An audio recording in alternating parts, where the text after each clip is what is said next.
actor. Guy Carpenter, an actor. Stephen Horwich, I edited the film. DJ Hale, I'm an actor. Mark Folaji, actor. Olga Natividad, actor. Danielle Jackie, actor. Trinity Marquez, actor. I'm Zona Santiago and I play the telenovela mom. Bruce Lemon, actor. I'm Matthew David Smith, I play Deshaun. I'm Joshua Walker and I play Marcus. I'm Marcus Folaji Ajose, and I do the film and associate producer film. I'm Chris Gomez, and I'm the restaurant bro. I'm Eric Anthony, I'm an actor. Hello, I'm David Plasencia and I play Jorge. I'm Jorge Andreas, I'm an actor, I play Jesus. Bring it on down to Devin. Here you go, Devin. Hello. You were telling me out in the lobby, this is a very personal story to you in a lot of ways. If you could tell me where this story came from and why it's personal to you. Well, in the beginning of the film, the character was called a lot of different things, and growing up, I was called those same exact things, you know, whitewash, dirty white boy, you know, you're not black enough, and all these different things, and so, you know, I lived with that for a long time. I didn't really know how to respond to that, so when people said it to me, I kind of laughed. I was like, yeah, you know, I'm not black enough. And then other people were telling me, like, you don't say anything? Like, I'm like, what do I say? There's nothing really to say. And so it's funny, in talking to you, I was like, well, I guess this is me saying something about it, I suppose, you know. I guess I wanted to show people what it felt like, you know, because growing up, when I was called that, I started, you know, I remember 6th grade specifically, these 2 girls that came up to me, they're like, you know, they're like, oh, where are you from? Like, oh, I came from a private school. Like, what kind of music do you listen to? I was like, I like the Beatles and Beach Boys. And they're like, oh, you listen to some Tupac, nigga, like, you know? And I was like, okay, and I started doing that. I wore my pants saggier. You know, I started to, you know, slur my speech a little bit, you know what I mean? Like, talk like that. And then I got a chain, you know what I'm saying? Like, and I started doing that. And I wondered what if I kept going in that direction, not realizing that that wasn't me? And what if I was listening to music of today that's even, you know, I think more degraded than it used to be? What if I was listening to this music now? How would I have been? And also, what if, because I lost my mother in 2008, and what if at that time when I was going through this, if that happened to me? Because when I felt that, when my mom passed away, I felt like, you know, I was just lost, like I didn't know what to do. And if I was a kid in that situation, lost, you know, I wanted to go kill somebody. I like, you know, when I lost her, I was like, man, like, I don't know what to do. I gotta do something with myself. And if I was at that time, I would have taken that all the way. And I was like, man, you know, all these young black guys getting shot. Like, what if that was me? You know, what if that was me who went all the way with what these people were saying? And so, you know, told the story. And it was, it's very personal to me. So.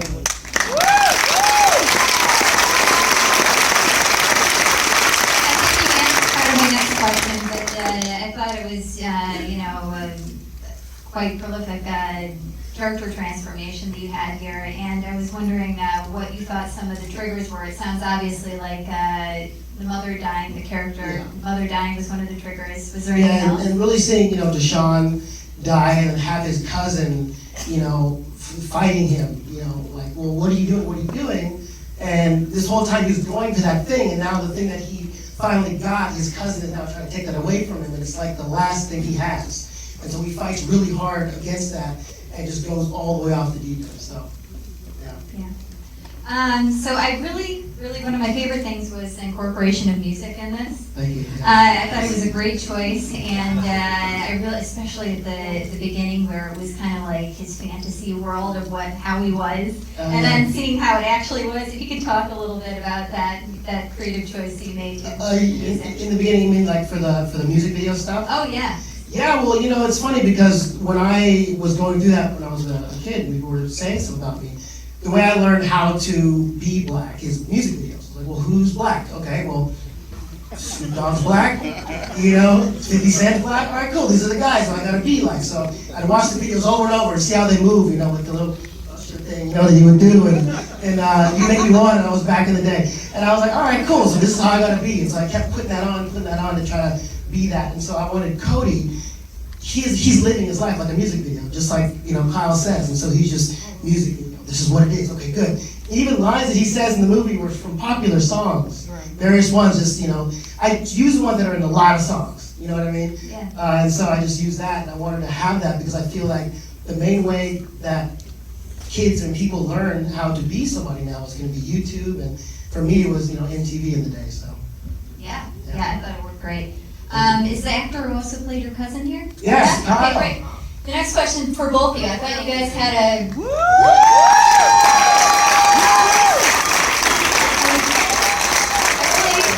I really enjoyed the relationship, the interaction between you guys, especially that first scene in the restaurant, really funny, and then, as it progressed and such. So maybe you could talk a little bit about that creative choice to do that and what it was like for you guys on set.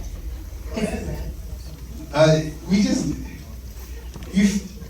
hit him a lot. We developed this rapport. It was just like, come on, man, I want to put hands on him. Like the love was already there, and it was pretty instant. So it was like that. I gotta take care of you like you take care of me type of support system that just felt like it was automatically there. So we just ripped on each other a lot. A lot had to do with casting and stuff. It's really amazing. All these guys came together. I mean, Jacqueline can say a little bit about casting. Yeah, I'll say too, for Bruce, it was kind of like, we saw him for the first time and it was just like, that's just it. Like, that's Kyle, and we were ready to go. But with casting, yeah, we pretty much, it was kind of amazing. Everyone just kind of fell into place, and all the people that we wanted happened to just submit to us, and everybody was pretty much, ooh, that's the person when they came in. It was like, that was the person, even if there was 20 people that auditioned after them. So we definitely were very particular. I mean, we started out as actors, and Steve helped us teach us how to be actors. So we really knew, from that what we were looking for, and everyone just kind of came together, and it was amazing. Yeah.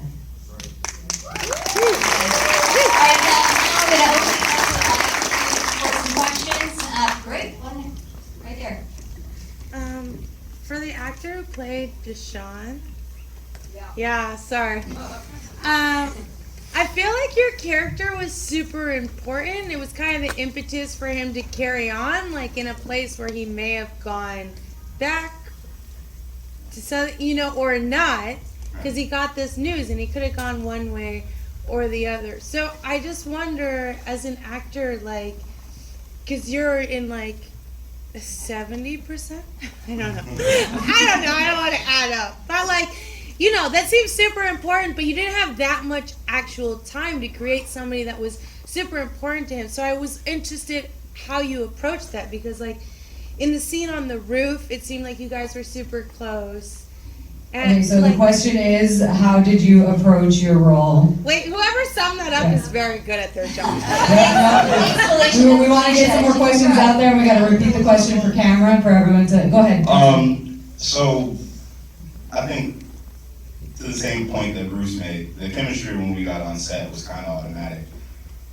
I love working with these guys. It was a lot of really deep, painstaking work and stuff like that. A lot of late days, that I'm grateful for. But in terms of approaching the character, it's really, really interesting. Initially, I wasn't going to be in the film. I had a lot of reservations about a lot of the things I rap. You know what I mean? These guys are smoking weed and the language and da-da-da. I got a good Christian family. You know what I'm saying? So that was going to be a problem on Sunday. But so Devin and I talked, and it just happened to be this really great serendipitous thing where, I was like, what? I really, really love what's going on in the script. I love the story, but as far as me and how far I take part, this character doesn't really have a whole lot of redemption. It just seems like I am effectively doing everything that we're talking about in the film. I am the one who's glorifying, going into the strip clubs and teaching him how to smoke weed, and we give him his first gun, and I'm like, there's no redemption. Yeah, by the way, in the beginning, we didn't have that monologue in the movie. It wasn't in the script at all. Until he started giving me objections that he didn't want to play the role. So.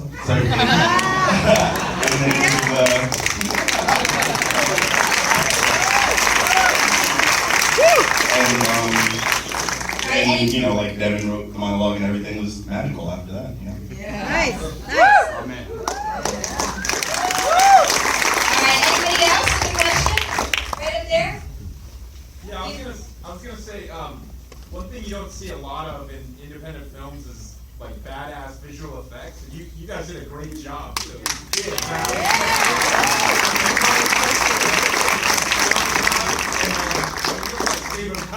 Saving Private Ryan going on. It's no budget. I just want to ask, like, how in the hell did you guys do that? Visual effects question. We worked hard on that.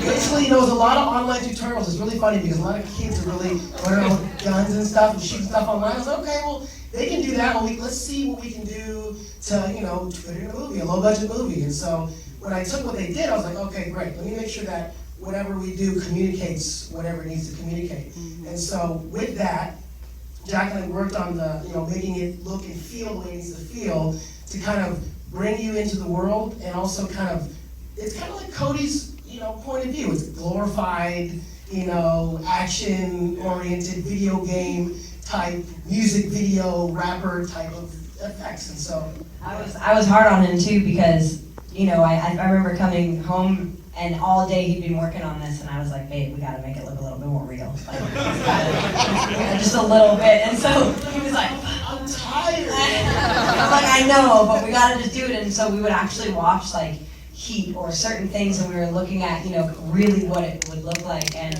yeah, thank you. But he's also a computer science guy, so he, you know, knew computers, and we just worked really hard to make it real. And we get asked all the time, like, was it blanks? And we're like, no, but thank you. Wow. That was really great. We have time for 2 more questions, real quick, folks. 2 more questions. Please, in the blue hat. Is that me? Yeah. Is it blue? Yeah. Great job, Devin. My wife's cousin. Oh God. Thank you. Yeah, great. There's so many people here. I'm just curious. First of all, nice stand. I had to take that same stand when I was doing White Man Can't Jump, and the guy had me doing mother, and I said, man, I don't want to do that. But anyway, great. Greatly You held your ground, and you got something that was redemptive in the end. But the budget, I know you guys did it on a shoestring thing, but kind of like what was your shoestring? Oh, Devin, you don't have to answer this question. Feel free to answer it however you'd like. Budget question. Well, I don't mind answering. So we spent $23,000 on the movie. Wow.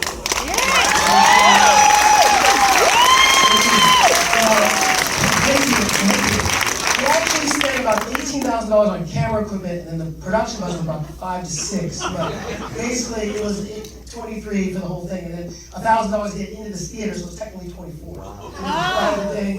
DCP. But yeah, that's what it was. But I mean, the reason I'm okay about saying that is because I spent about 2 years on post, so I probably put about $500,000 worth of my time into it. Not to mention Jacqueline's time, Steve's time, and all these guys' time for the movie, and then also the locations that were free. So I don't mind saying how much we did it for. It's just, you know, we replaced money with time and passion. You know, so. One more question right here. Go ahead, sir. Sir, right here. You, yes, real quick. Yeah, please, go as ahead. quickly as possible. Yes, I want to know what camera did you use to shoot with, and where's the actress that played your mom?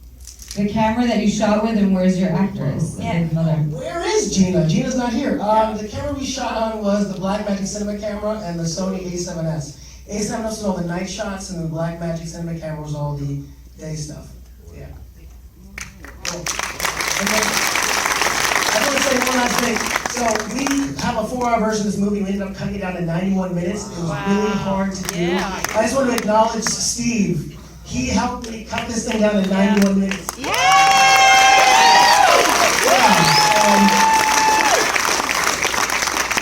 My fiance and I were the first ones they called when they were done working on this for a year. And they've been my students for 14 or 15 years. So they called me, they asked me to take a look at it, but they didn't tell us it was 4 hours long. So we get there, and Jacqueline goes, it's 4 hours long. And we're like, no, it's not. She goes, yeah, it is. So we watched it, and there were so many great things in it, and there was way too much great stuff in it. And I sat down with him afterwards, and I said, now we got to get to work. So I gave him brutal choices to make, and the thing about Devin is, always willing to learn, always willing to take a risk. It's why he's going to be a great artist. He's always willing to do this. So I asked him to cut hours of material, hours. If you were an artist, you understand what I'm asking. Yeah. It's impossible. You can't ask a guy to do that. And he'd go, and then he'd cut it. Every time, every time. So what you saw is his extremely courageous willingness to take his own work, chop it to bits, in order to make it work for you. So that's genius.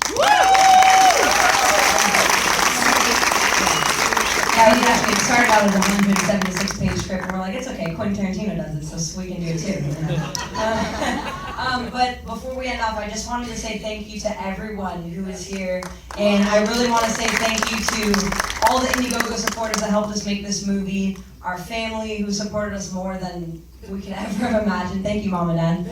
Thank you. Yeah, and I just want to say thank you so much, and I don't know, Is there anything that everybody here can do to just help this be? Yeah, share it on Facebook. Being Black Enough. Facebook. Yeah, everywhere Being Black Enough, beingblackenough.com. You can share the trailer, share everything. And Please share and vote. Be sure to vote. When you be guys... sure to vote on your ballots. You know, that helps a lot. We're, you know, 5. five. Also, if you know anyone who should see this movie, like distribution people or like studio executives, producers, we don't mind if you tell them. I also want to give out. Do you want to give out? What?